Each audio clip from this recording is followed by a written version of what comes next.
We're going to just move along and now turn to the Women's Legal Education and Action Fund. Thank you. My name is Diana Majuri, and I'm here with my colleague Celeste Mackay, and she'll speak after I do. We are at a crossroads in terms of our human rights and charter understanding and implementation of equality in Canada.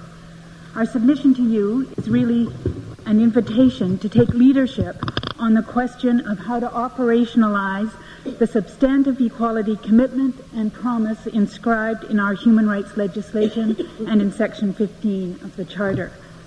This investigation and the special report that you are preparing provide an ideal opportunity to do some creative thinking and exploration about more effective ways, deep-rooted ways, to address and redress the complex and multiple inequalities experienced by federally sentenced women.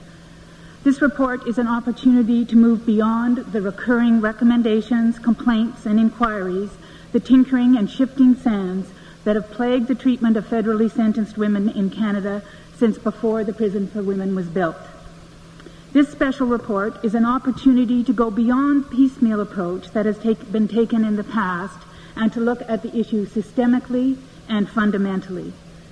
As you state in the introduction to your consultation paper, this is what you intend to do, to address the issues in a broad, systemic manner. We heartily support that intention, but we are concerned about the consultation document you have prepared, that it's not premised on a systemic analysis or approach, and will not elicit the information and responses required by a systemic review. You have simply repeated an age-old list of ongoing and recurring problems that are chronic symptoms of the underlying systemic issues, but are not themselves the systemic issues, nor in themselves capable of getting at the systemic issues. We urge you to go deeper than responding to lists, both in terms of focus and the method of inquiry and the analytic tools you employ. Others today have talked about the focus for this inquiry. Leaf's submission talks about the method of inquiry. Canada has made an unequivocal commitment to substantive equality, articulated strongly and repeatedly by the Supreme Court of Canada. We are seen internationally as a leader in our approach to equality and highly regarded for taking this very important step. A substantive equality approach, and here I am quoting from Alina Buckley in a presentation she made at a Leaf conference, substantive equality demands the redress of existing inequality and the institution of genuine, real, effective equality in the social, political, and economic conditions of different groups in society. Substantive equality requires a focus on systemic and group-based inequalities, and it encompasses the right to have one's difference acknowledged and accommodated both by the law and by relevant social and institutional policies and practices. In opting for substantive equality, we have rejected the formal equality approach that requires that people who are alike be treated alike to the same extent that they are alike. Such an approach is clearly incapable of addressing the complex and complicated inequalities people experience. However, formal equality was the meaning of equality for a very long time, and we are still struggling to get out of its tenacious grasp over our equality thinking. We aspire to substantive equality, but we are often still mired in formal equality. One of the ways that we are mired in formal equality is our over-reliance on comparator groups, both for proof that there is discrimination and in order to determine appropriate remedies. That is, you need to be able to point to a distinct group that is in a comparable situation to you and that is treated better than you are in order to sustain a discrimination complaint. That group then sets the standard to which you are compared, and this is the basis on which it is determined whether or not you are discriminated against. So, for women in prisons, the practice has been to use men in prisons as a comparator group. That comparison is invoked innumerable times, both implicitly and explicitly, in your consultation paper.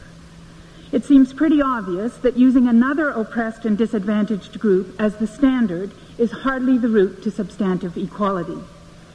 The concept of comparator groups is rooted in formal equality.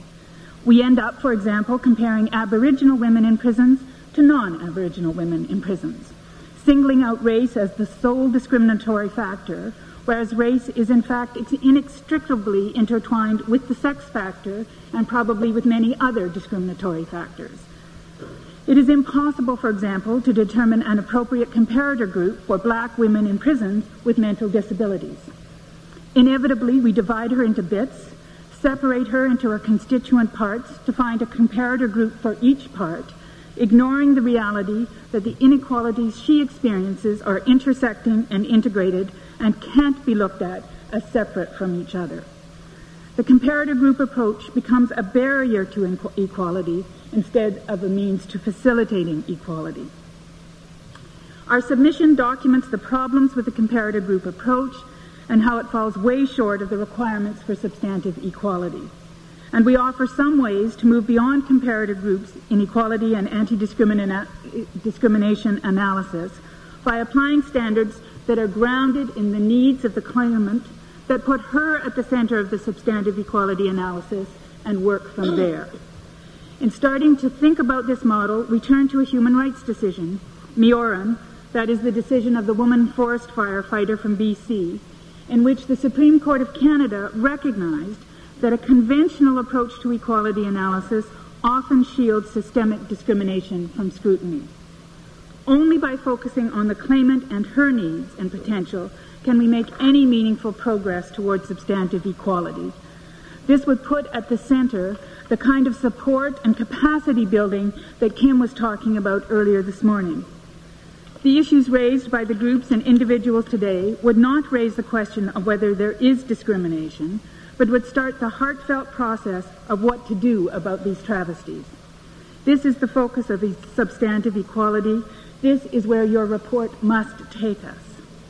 We urge you, in the context of this important investigation into the situation of federally sentenced women, not to let conventional approaches to equality and age-old and ineffectual characterizations of the problem and of the solutions shield systemic discrimination from scrutiny and lead you to recommend more tinkering and us to more complaints. Be bold, be creative, get at the more fundamental roots of the problems, and move us forward on the road to substantive equality.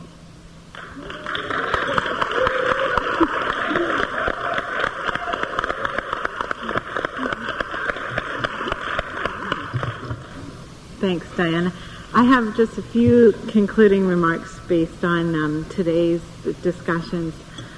I was really struck by how the women sitting around this table have provided an excellent job at setting out the content necessary to obtain a substantive right to equality free from discrimination for federally sentenced women in Canada, particularly Aboriginal women, racialized women, and women with mental disabilities. The elements of a substantive right to equality for these women include decriminalization of women in society to prevent their entry into the prison system at the onset. It means humane treatment upon entering into the system, including the end to oppressive segregation practices, overclassification of women to maximum securities, a complete lack of programming and basic services, to mention just a few of the things we heard about today. Equality means access to basic services upon release, such as gender-specific transition housing and vocational and educational services. Such services for Aboriginal women need to be designed and operated by Aboriginal women. This vision of equality is so far removed from Aboriginal, racialized, and disabled women's realities in Canada. And that's just so shocking and yet so expected. And it's so shameful. Today, the Canadian Human Rights Commission has the opportunity to take the responsibility and to fulfill its obligations to treat federally sentenced women equally in a substantive way. We hope that our legal analysis will help in providing a method that will achieve this objective. We welcome any continued dialogue on the fundamental injustices facing federally sentenced women every day in our society. I'm now taking off my leaf hat and So I'm not speaking as a LEAF person at the moment, but I was on a member of the cross-gender monitoring team for the last year that it was doing its work. So I wanted to speak to that issue while I'm here and have the opportunity to do so. I joined the cross-gender monitoring team in their last year to do some illegal analysis for them. A huge amount of work and money went into that project, conducted for CSC, preceded by endless submissions on this question by Novum, by Caefs, and by endless other groups. Submissions and recommendations repeated endlessly in the face of continued resistance. The cross-gender project conducted surveys, extensive interviews, called for and received many submissions, both for and against having men on the front lines in women's prisons. The 3 years of the cross-gender project reports, and I strongly suggest that you read all 3 years and trace the progression, are a strong reflection of CSC's failure. I would say, go so far as to say inability to remedy an ongoing problem that has been well documented. Initial attempts were made at special training, at special rules, at accommodating men on the front lines. Those initial efforts fell apart completely over the 3 years of the project, while those practices were being monitored, not clandestinely, but monitored under the auspices of CSC. That is, they knew the practice was being watched and reported on, and still it fell apart. This is a clear example of the systemic difficulties in introducing change into an entrenched structure, and it is a clear example of the compelling need for external accountability. It is a telling case study, I think, and one you should heed. Separate from the case study is the substance of the issue. Creating choices recommended against men on the front lines, Justice Arbour was extremely concerned about this issue, and the cross-gender monitoring project recommended against men on the front lines. Many others have spoken against this practice and documented the abuses to which it gives rise and the potential liability it places CSC under. Some disagree and make arguments for retaining men in these positions. Fair enough, even though they have not been persuasive, these arguments deserve attention. I am surprised and disheartened that this issue is still on the list, but given that there are men currently in frontline positions at all but one of the regional facilities, I guess it is still a live issue. All of them, sorry. But what troubles me is the way it is framed in the consultation paper. You have put us back at square one, asking the most basic and simplistic questions as if this question has not been extensively documented and studied. Why are you not building on what has been done? If you still have questions and concerns, given the UN standard, given the extensive submissions on this issue, the recommendation of the task force, and the conclusions of the cross-gender monitoring project, what are those questions and concerns? If you don't tell us what is troubling you on this issue, where you see the problems with what has been recommended, an issue that by now seems crystal clear to all of us, not uncomplicated, nor unproblematic, but we have thought about it and worked it out so that the answers to your questions are crystal clear to most of us, then we simply are going to tell you again what we have already told you. And I fear we are going to hear at the end of this project that you didn't hear anything new. We have nothing new to add. It is clear to us, no men on frontline work in women's prisons. If you don't think it's clear, please tell us why not. But don't ask the same old first-line questions. We're way beyond that. We are happy to respond to the issues you have on this question, but we have to know what they are. And I can't believe that they are really whether Canada should be bound by the UN minimum rules for the treatment of prisoners. Talk to us specifically and directly on this question. Give us the opportunity to address your concerns if you have any. Make this a meaningful and productive process. So that was my...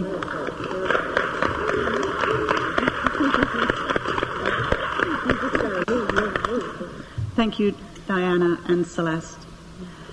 We will carry on.